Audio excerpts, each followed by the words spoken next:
Coucou les amis, alors hier je suis tombée sur un article qui parlait de l'actrice Marie-France Pizier, que j'aimais bien d'ailleurs.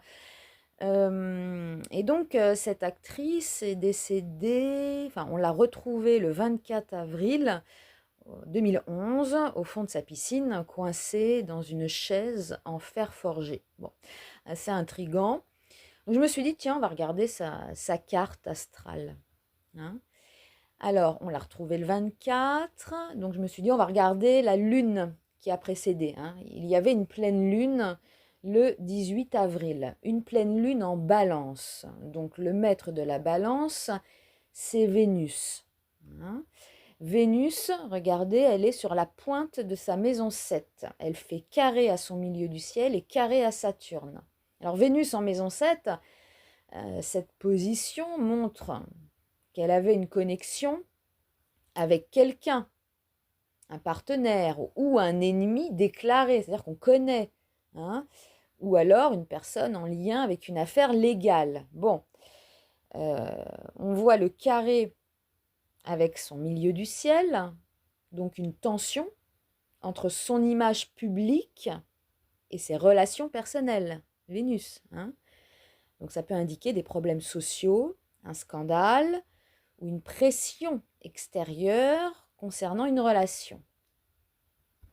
Vénus est en carré avec son Saturne natal, hein, qui culmine au milieu du ciel. Alors Saturne, c'est souvent une figure d'autorité, hein, un obstacle ou un facteur de restriction. Donc là, ce carré nous dit, enfin, nous parle d'une relation difficile avec une personne en position de pouvoir ou une contrainte imposée dans sa vie sociale et professionnelle. Donc ça pourrait refléter aussi un poids émotionnel ou un sentiment d'emprisonnement. Bon, alors en lien avec ce décès, cet aspect peut nous signifier qu'une tension avec une personne connue, maison 7, s'est intensifiée jusqu'à une rupture brutale ou un événement fatal. Vénus, donc sur sa pointe de 7, s'oppose à son ascendant et à son Neptune natal. Donc l'opposition déjà à l'ascendant, il y a un conflit ici entre son apparence extérieure et ses relations. Donc ça pourrait indiquer une manipulation ou une relation déséquilibrée, hein, où elle n'avait pas le contrôle. L'opposition à Neptune, Neptune c'est le flou, hein, la tromperie, euh, dans ce cas-là. Donc cette opposition pourrait nous signaler une méprise, un mensonge ou une confusion autour des circonstances de son décès, hein. Alors ça peut aussi nous raconter une influence toxique ou une personne qui l'aurait entraîné dans une situation trouble. Et on voit cette Vénus là qui se rapproche d'Uranus, hein. Et Uranus, bon, on parle des événements soudains, des chocs, de l'imprévu, et on voit ici cet Uranus qui s'oppose à son ascendant et à Neptune, hein. Neptune, c'est l'eau, les images, je l'ai dit, les illusions, etc., le mystère, c'est aussi les substances, hein, qui altèrent la perception. Donc, une opposition entre Uranus et Neptune, c'est souvent associé à des circonstances troublantes, hein, ou un retournement de situation imprévisible. Donc ça pourrait indiquer un accident ou un événement imprévu impliquant confusion, Neptune, hein, perte de conscience ou manipulation. Donc si la noyade est bien la cause du décès, ça pourrait suggérer une perte de contrôle involontaire, peut-être, hein, sous l'influence d'une substance. On pourrait dire que Uranus, là, ce qui s'oppose à ce Neptune, c'est un choc en fait entre la réalité et l'illusion, hein. Uranus, c'est quand même le changement soudain, l'imprévu, et Neptune brouille les pistes, hein. Donc c'est vrai que ça ressemble à une surprise brutale, quoi, une révélation choquante, un événement mal compris peut-être, hein. Bon, et vu qu'il s'oppose à son ascendant, donc c'est quelque chose d'inattendu dans sa vie personnelle, hein, une rupture, un événement qui change le cours des choses, mais brutalement. Voilà. Et ça pourrait indiquer une altercation, hein, une altercation. Alors on voit hein, que Pluton traverse sa maison 4 en Capricorne. Hein, et alors Pluton fait un trigone avec son Mercure et sa Vénus. Pluton est associé aux crises, aux transformations radicales, aux forces cachées. Hein.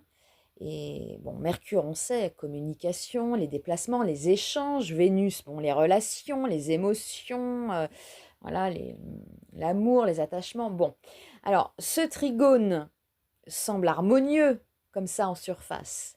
Mais comme Pluton est en carré à Mercure et Vénus dans son thème natal, eh bien ce trigone pourrait en réalité agir comme un déclencheur, d'une tension préexistante. Voilà. Hein. Donc il pourrait s'agir d'une situation relationnelle conflictuelle, d'une manipulation latente, qui leur aurait conduit à un dénouement fatal. Hein. Voilà, et Pluton traverse la maison 4, la famille. Hein. Pluton, le secret, maison 4, la famille, le foyer. Bon, alors si j'avance un peu, là nous sommes le 18 avril, au moment de la pleine lune. J'avance au 22. Au 22 avril, donc on voit que la Lune là, commence à se rapprocher de sa maison 4 et s'oppose à Saturne. Hein. Donc la Lune, les émotions, l'inconscient, l'instinct. Et Saturne en opposition, bah voilà, on est sur des restrictions, des blocages, une solitude pesante ou une figure d'autorité oppressante. Donc cet aspect, vu le contexte, suggère que la victime aurait pu se retrouver dans une situation de contrainte, ouais, pouvait peut-être pas agir librement. Ça peut aussi refléter un état de détresse hein, émotionnelle précédant l'événement possible. Et on poursuit le 23 avril, hein, donc la veille où on l'a retrouvée, eh bien la Lune là en conjonction avec Pluton dans sa maison 4. C'est puissant, hein, Lune-Pluton, voilà, et Uranus aussi, et Vénus en conjonction exacte à ce moment-là. Donc c'est vrai qu'il aurait pu se passer cet accident, enfin bon voilà, cette chose, la veille en fait. Hein.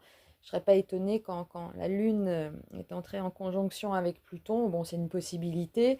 Alors, on peut regarder Mars. Mars est en bon aspect hein, avec la Lune. Hein. Mars, l'énergie, l'action, voire l'impulsion aussi agressive. Bon, la Lune, on sait, les émotions, etc. Donc, ça pourrait aussi indiquer une montée d'adrénaline. Hein. Ouais. Une réaction soudaine qui aurait mené à un geste peut-être irréfléchi. Bon, mais c'est vrai que ce qu'on retient, donc l'hypothèse hein, astrologique sur la cause du décès, tous ces éléments semblent converger vers un événement soudain et trouble où elle aurait pu être manipulée, affaiblie ou trompée. Hein. Donc on a un événement brutal et imprévu, Uranus-Neptune, une potentielle manipulation ou dissimulation, Pluton, Trigone, Vénus, Mercure, et Vénus opposée à Neptune. On pourrait dire un conflit ou une situation oppressante avant le décès, hein, la Lune qui s'oppose à Saturne. Donc si la noyade est bien la cause du décès, donc il faudrait vérifier si elle était sous l'effet d'une substance avec Neptune, s'il y a un conflit potentiel ou une manipulation qui a joué un rôle, Vénus, hein, là avec Vénus, Pluton et Mercure, si une personne d'autorité qu'elle connaissait ou une contrainte extérieure a contribué à l'issue fatale. Donc les aspects présents, pour moi, hein, ne semblent pas désigner une noyade purement accidentelle, hein, mais plutôt une situation entourée de mystère, de dissimulation. Et on a quand même une forte tension relationnelle hein, avant son décès, avec la pleine lune en balance, Vénus Vénus en 7, carré Saturne, voilà, donc un flou, une tromperie avec Neptune, le secret familial avec Pluton qui traverse sa maison 4, et la rupture ou l'événement brutal avec Uranus qui s'oppose à Neptune et à son ascendant, hein. Donc, noyade, noyade, je pense pas que ce soit un simple accident. euh, mais plutôt le résultat d'une situation tendue et possiblement impliquant une personne connue, hein, qu'elle connaissait, hein. Souvent là, puis l'ambiance astrologique, là, nous montre du stress, des conflits, des influences cachées. Donc voilà, bon écoutez, hein, c'est tout pour l'enquête pour aujourd'hui.